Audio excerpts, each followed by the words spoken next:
Right right అండి. Okay, Narsaiah Goud గారితో మాట్లాడదాం ఈలోగా. నర్సయ్య గౌడ్ గారు చెప్పండి, మీరు చెప్పండి, నిర్ణయాధికారం ఎవరిది సార్? సీఎం ఆఫీసా, గాంధీ భవనా, అధిష్టానమా? మీ ప్రభుత్వంలో మీ పార్టీలో ఎవరిది నిర్ణయాధికారం? రోజా గారు, ఏ పనైనా అది అంటే ఎమ్మెల్యేలకు సంబంధించి అయినా, మంత్రులకు సంబంధించి అయినా, పార్టీకి సంబంధించిన ఏదైనా హైకమాండే సూచనల మేరకు మాత్రమే ఏదైనా పని జరుగుతుంది. అంతే తప్ప ఎవరికి వారు చెప్పుకునే అవకాశం లేదు. రెండో విషయం ఏంటంటే, ఈ అందరూ కూడా ఏమంటున్నారంటే ఈ కాంగ్రెస్ పార్టీలో కొట్టుకుంటారు, కుర్చీతోడు కొట్టుకుంటారు, చెవితోడు కొట్టుకుంటారు అని చెప్తే నేను దానికి ఒక్కటే విషయం చెప్పదలుచుకుంది ఏంటంటే, చెప్పండి. ప్రాంతీయ పార్టీలో స్వేచ్ఛ లేదు. వాడి కడుపు మసిలినా, వాడు ఇంకేం చేసినా, కోపం వచ్చినా, కిడ్నీ పోయినా ఎవరు తప్పు చేయదు. కానీ the beauty of the Congress government కొట్టుకుంటారు, తిట్టుకుంటారు, కలిసిపోతారు. ఇది ప్రజలకు కూడా తెలుసు. ఇది ప్రజలకు కూడా తెలుసు. వాళ్ళు డైజెస్ట్ చేసుకున్నారు. ఎస్, కాంగ్రెస్ పార్టీ లోపల ఏం దాచుకోదు. వాళ్ళు అనుకుంటారు, మళ్ళీ కలిసి ఉంటారు, పేద ప్రజలకు మేలు చేస్తారు అనేది కాంగ్రెస్ పార్టీ నైజాన్ని వాళ్ళు తెలుసుకున్నారు. కాబట్టి మేము ఈ చిన్న చిన్న మనస్పర్ధ, ఒక ఇంట్లో అన్నదమ్ముల మధ్యలో, అక్క చెల్లెల మధ్యన, అన్న చెల్లెల మధ్యన కూడా ఎన్నో మనస్పర్ధలు వస్తాయి. అలాంటి చిన్న చిన్న వాటిని వాళ్ళు పొలిటికల్ చేంజ్ కొరకు మాట్లాడతారు తప్పితే వాస్తవంగా ఎలాంటి డిసాటిస్ఫాక్షన్ లేనే లేదు.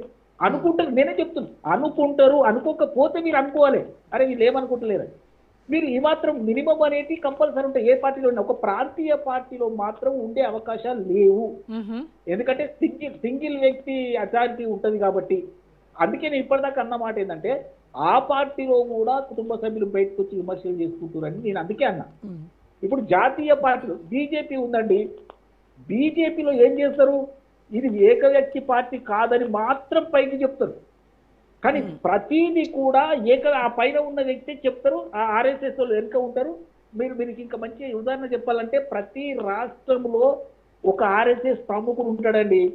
ఆయన చెబితే ఇక వీళ్ళందరూ కూడా ఆడమంటే ఆడాలి, పాడమంటే పాడాలి.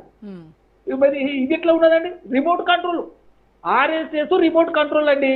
ఎందుకంటే నాకు బాగా తెలుసు. ఎందుకంటే నేను మొన్నటి వరకు అందులోనే ఉన్నా నేను.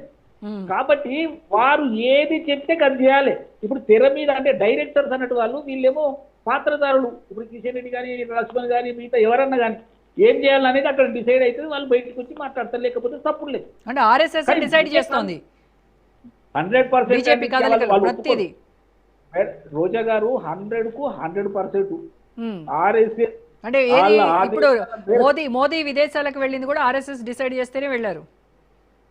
నేనేమంటున్నా మేడం, మోడీ కదలికలు కూడా వారికి ఏం మాట్లాడాలి, ఏ చట్టం తీసుకురావాలి, ఏం చేయాలనేది 90% అవే ఉంటాయి. 10% సప్లిమెంటరీగా ఇంకా వీళ్ళు ఏమైనా చేస్తే చెప్పలేము. కాబట్టి ఎవరి పార్టీలో చూసినా ఇదే ఉంటాయి. కానీ మేము నిజాయితీగా ఉన్నామని చెప్తున్నాం. ఎందుకంటే ఉన్నది వాస్తవం, అనుకున్నది వాస్తవం. కొండ సురేఖ మనస్పర్ధలు వచ్చిన మాట వాస్తవం. మరి మీరు మీరే కూర్చొని మనస్పర్ధలు అన్నింటినీ క్లియర్ అవుట్ చేసుకోవచ్చు కదా. ఎందుకు మరి అధిష్టానానికి లేఖలు రాసి బహిరంగంగా అంత వీకెండ్ గా ఉందా మీ క్యాడర్? మేడం నేనేమంటున్నా, ఇప్పుడు మేడం లెటర్ రాసింది, ఆడికి క్లోజ్ అయింది. ఇంకేమైనా కనిపించిందా అండి? లేదు. కాబట్టి నేను ఏమంటున్నా అంటే, దమ్ముంటే కడియం శ్రీహరి మంత్రి పదవి తెచ్చుకోవాలి. నేను అందుకే నేను ఏమంటున్నాను, నా శాఖలోకి వెట్టేలు పెడతావు.